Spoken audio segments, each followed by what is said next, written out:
Welcome to the Technical Writing Success Podcast from Curt Robbins, where we help you get smarter than your competition. This is episode 161. I'm Fred. And I'm Daphne. It's great to be here. Today we're looking at an LLM that, it sometimes flies a bit under the radar compared to the big names, but it's making huge waves, especially in the enterprise world. That's right. We're focusing on a tool review of Anthropic's Claude. And our source for this is an article called Tool Review Claude. It was written by our producer, Curt Robbins, and he published it on LinkedIn on November 28th, 2025. So when you think about AI, most people jump to things like speed or creativity. Right. How fast is it? What can it generate? Exactly. But this model, Claude, it really builds its reputation on two other things: character and context. So for a professional, say a technical writer or a consultant dealing with huge, sensitive documents, the question is less, is it smart, and more, Is it trustworthy? is it reliable? Yeah. So we're going to get into how Claude really sets itself apart, especially with its safety features and its, frankly, massive context window. And that reliability, it starts right at its core.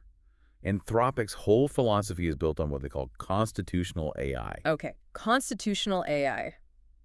That sounds important, but let's break that down. We hear AI safety all the time.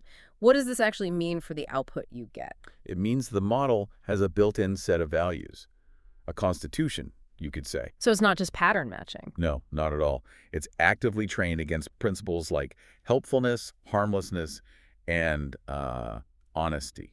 This makes it much, much more resistant to generating biased or, unethical content. Which, if you're a large company, that's everything. Imagine you're writing documentation that has to meet, say, ISO standards or legal requirements. You can't have the AI going off script. Exactly. It's all about reducing risk. Yeah. And this ties into a really great point made by an AI governance consultant, Basil C. Puglisi. Oh, yeah. He said, in a governance context, truth story.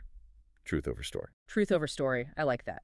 But what does that mean in practice? When the rubber meets the road, how does that affect me as a user? Okay, so imagine you're a technical writer and you feed Claude 3 different, maybe slightly conflicting drafts of a big API spec. The common scenario. Very common one. A different kind of model might try to smooth everything over and create one coherent story from the 3 drafts. And in doing so, it could, invent a consensus that isn't really there? Precisely. It could hallucinate a detail that leads to a huge strategic error. Claude is trained not to do that. It will flag the inconsistencies. It protects, as Puglisi says, the user's intellectual property boundary by refusing to synthesize things that aren't verified. So its character becomes a feature, it's a safety net. It's a risk mitigation partner, not just a content generator. Okay, that's a huge philosophical difference. But let's talk about the raw power, because Anthropic's big selling point is its sheer capacity, the context window. Right. This is where Claude just, blows a lot of the competition out of the water. Yeah. We're talking about a context window of up to 200,000 tokens. And let's translate that for everyone listening. 200,000 tokens is, it's enormous. It's more than 150,000 words. That's full novel. A whole book, or an entire code base. You can feed it everything at once. Think about the power that gives you. If you're updating documentation for some legacy system, you can give Claude the old manual, all the related support emails, the new specs. All in one go. All in one conversation. It Right. means the model doesn't lose the plot. It has this deep active memory of everything you've given it. So it can see the connections between, say, page 5 of one document and page 400 of another. Exactly. It maintains coherence. And of course, they have different models for different needs. Right. It's not one size fits all. No. You have Claude Instant, which is faster and more cost-effective for everyday stuff. And then you have the flagship, Claude 3 Opus.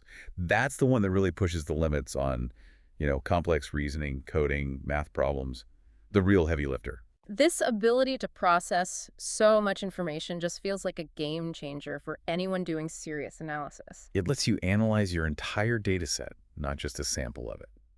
Let's take a brief break for a special message from our producer, Curt Robbins.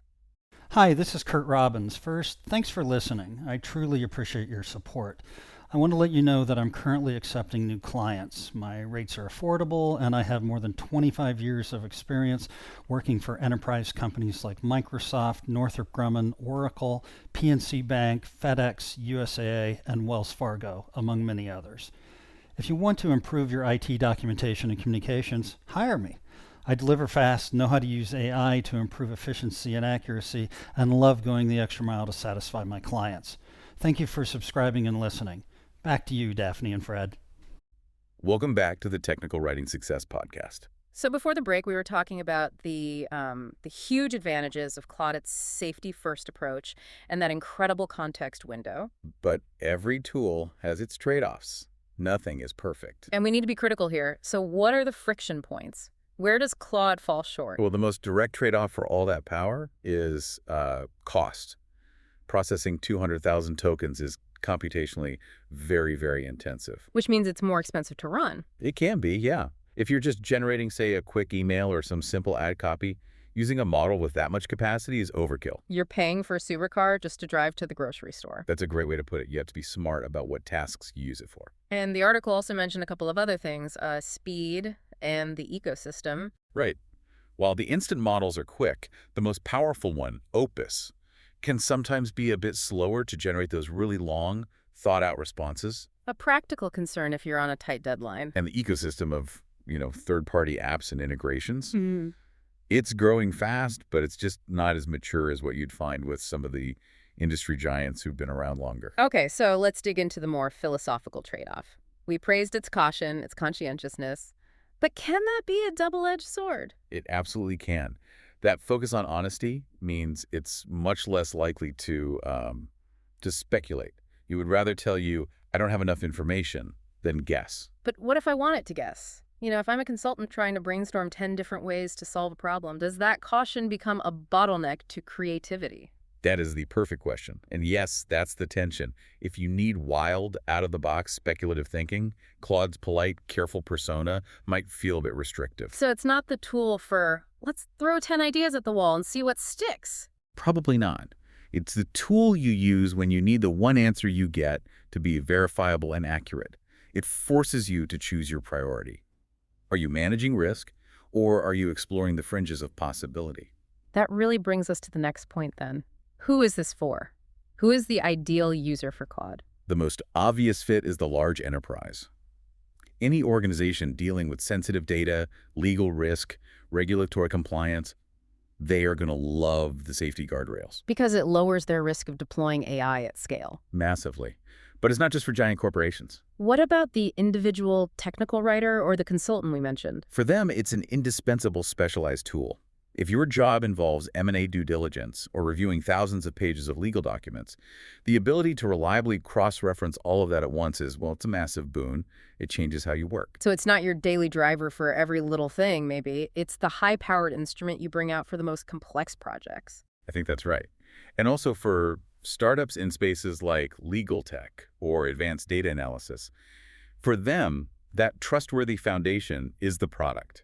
They're buying reliability as a feature. This really reinforces the idea that picking an LLM isn't about finding the smartest one anymore. No, it's about alignment. It's about matching the tool's character to the task's demands. Do you need speed and creativity, or do you need unwavering trustworthiness and the ability to process an entire library of information without making a mistake? Claude has made its choice very clear. You have to pick the tool that respects both the size and the sensitivity of your data. At the end of the day, you have to ask what you're more afraid of. The cost of being a little slower, or the catastrophic cost of a strategic error? A very important question for all of us. Indeed. Thank you for listening to the Technical Writing Success Podcast from Curt Robbins, where we help you get smarter than your competition. Remember to like, subscribe, comment, and share. We'll see you next time.